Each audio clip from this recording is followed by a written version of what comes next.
First, why do you think cigarettes and alcohol are considered or often called as gateway drugs? Do you have any idea? Let's find out. Gateway drugs, such as cigarettes and alcohol, are legal drugs that a non-drug user might try, which can lead him or her to more dangerous drugs such as marijuana and shabu. Since cigarettes and alcohol are readily available and generally accepted in our society, many people use them for various purposes. Teenagers like you are especially vulnerable because you are curious and risk takers. According to the study done by the National Youth Commission or NYC, 2 out of 5 Filipino teenagers aged 13 to 15 years old smoke cigarette. Furthermore, in a study conducted by an anti-tobacco group in year 2011, 10 Filipinos die every year of tobacco-related diseases. When we talk about smoking, it is a process in which a substance is burned and the resulting smoke is breathed in to be tasted and absorbed into the bloodstream. Most commonly, the substance is the dried leaves of the tobacco plant, which have been rolled into a small square of rice paper to create a small, round cylinder called cigarette. Tobacco is a tall leafy plant originally grown in South and Central America, but now cultivated throughout the world. There are many species of tobacco, but Nicotiana tabacum, or sometimes called common tobacco, is preferred for producing present-day cigarettes. According to the World Health Organization or WHO, tobacco smoking and chewing is the second leading cause of death around the world. It is responsible for the death of 1 in 10 adults worldwide, approximately reaching about 5 million deaths in a year. It is estimated that the death toll will rise to 10 million each year by the year 2020. Each time a person puffs a cigarette or chews tobacco, more than 4,000 chemicals comes into his or her contact. All of these chemicals harm people in one way or another. In studies conducted, 43 of these chemicals are known as carcinogens. Carcinogens are substances which can cause cancer. Nicotine, the addictive drug found in tobacco products like cigarettes, is a poisonous stimulant. A stimulant drug increases the central nervous system's activity. The central nervous system controls all body organs like the heart, lungs, brain, and processes like heart rate, blood pressure rate, respiration rate, and more. Now let's go to the different types of smoke coming from cigarettes. We have 3 different types. The first one is what we call the mainstream smoke. This one refers specifically to the smoke that the smoker directly inhales. The second type of smoke is what we call the side stream smoke. The smoke that comes out of the lighted end of a cigarette or pipe, and it is also called second-hand smoke or environmental tobacco smoke. This is more dangerous than mainstream smoke. And the last type of smoke is called third-hand smoke. These are smoke left for a long time on sofa, beddings, pillow, and other objects. This smoke, also called residual tobacco smoke, settles along with dust and can last for months. This smoke still contains harmful chemicals and carcinogens. The Environmental Protection Agency or EPA classifies secondhand smoke as Group A carcinogen. This means that cigarette smoke has substances known to cause cancer to humans. Short exposures to secondhand smoke can also cause changes in a passive smoker's blood, making blood platelets stickier, adding friction to the blood vessels, causing damages to its lining, and thus causes an increase in heart rate and performance.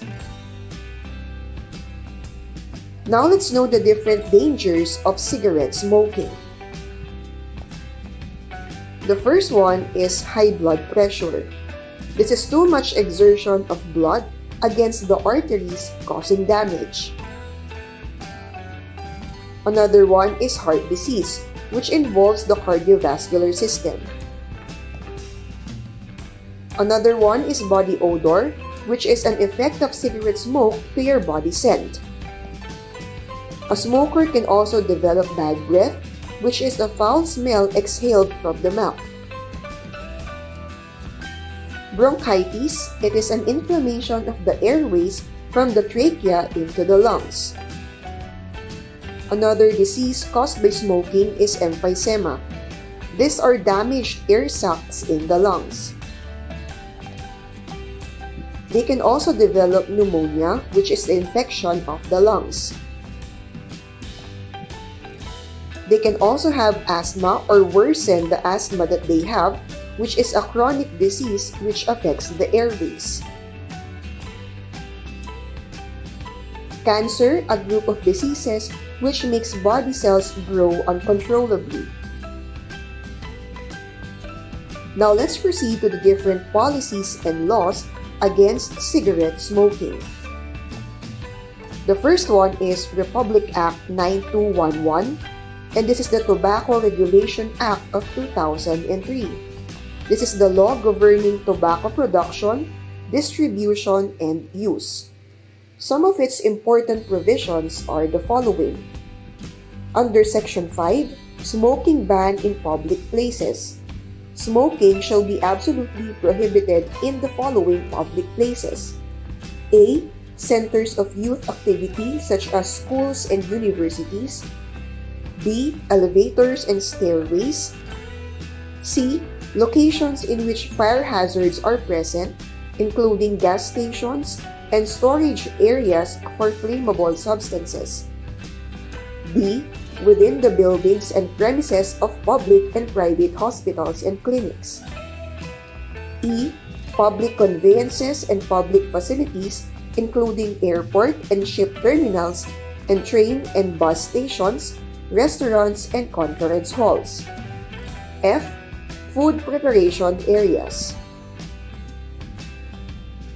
Under Section 9, this is the minimum age sales. Under this act, it shall be unlawful for any retailer of tobacco products to sell or distribute tobacco products to any minor, which are persons below 18 years of age.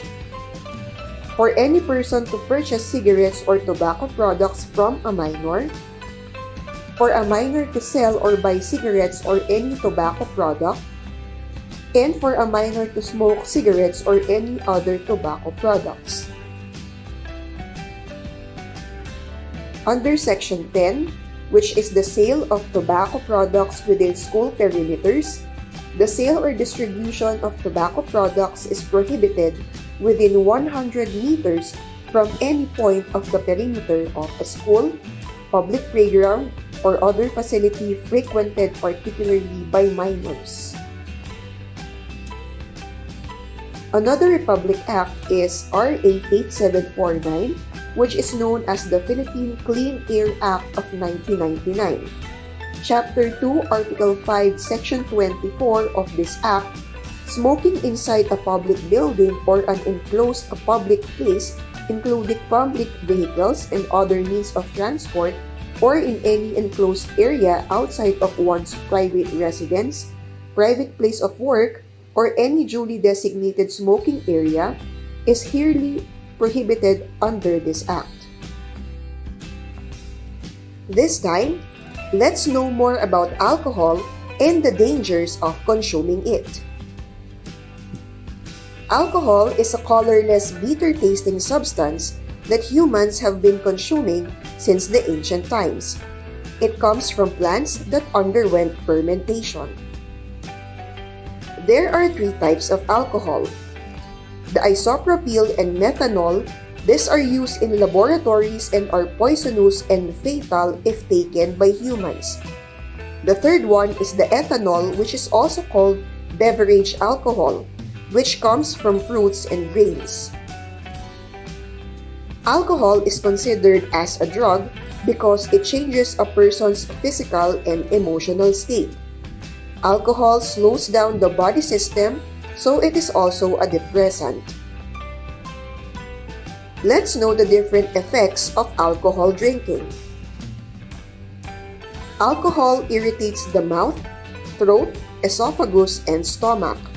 It also makes the heart work harder. It makes the body lose heat. It causes the liver to work harder. It also causes dehydration. Alcohol can also mean loss of balance and coordination, impaired speech, hearing and vision, lightheaded and very elated feeling, intoxication, hangover, and nausea. Intoxication is a physical and mental changes that the body is experiencing upon consuming alcohol. With the first drink of alcohol, it begins to affect your brain. Hangover is a physical effect that gives discomfort to humans who heavily consumed alcohol. You get a hangover because the ethanol in the drink caused increased urine production, leading to dehydration. Dehydration causes headaches, fatigue, and dry mouth. Nausea also irritates the stomach lining, which can lead to nausea and includes vomiting and motion sickness. Blood alcohol concentration is measured in percentages. 0.3 to 0.5% BAC could lead to coma, brain damages, and death. Alcoholism is a condition when a person heavily consumes alcohol consistently, which results to numerous body damages and malfunctions. Brain stroke is a non-communicable disease which affects the arteries, which carries blood to the brain, resulting to brain damage. Cirrhosis is a condition where the liver is scarred due to heavy alcohol consumption. Fatty liver is another condition where the liver is being stored with fat from alcohol. Multiplier effect is a condition where alcohol is consumed simultaneously with any drug or medicine, causing impairments in the physical and mental functioning of the body. Alcohol tolerance is a condition where a person needs more alcohol to feel its organic effects. Alcohol dependence is a condition where a person needs a drug like alcohol and cigarette in order for the body to function normally. Overall, drug use behavior is caused by a variety of genetic and environmental factors. A person's genetic makeup, family history, living environment, and community affect their likelihood of trying drugs. Gateway drugs may be one factor that affects a person's risk of trying more dangerous substances. The best prevention for addiction to gateway drugs and more addictive ones is to avoid addiction initially. In addition, education may be able to help with this. Also, youth prevention education can help teens learn about the dangers of drug abuse.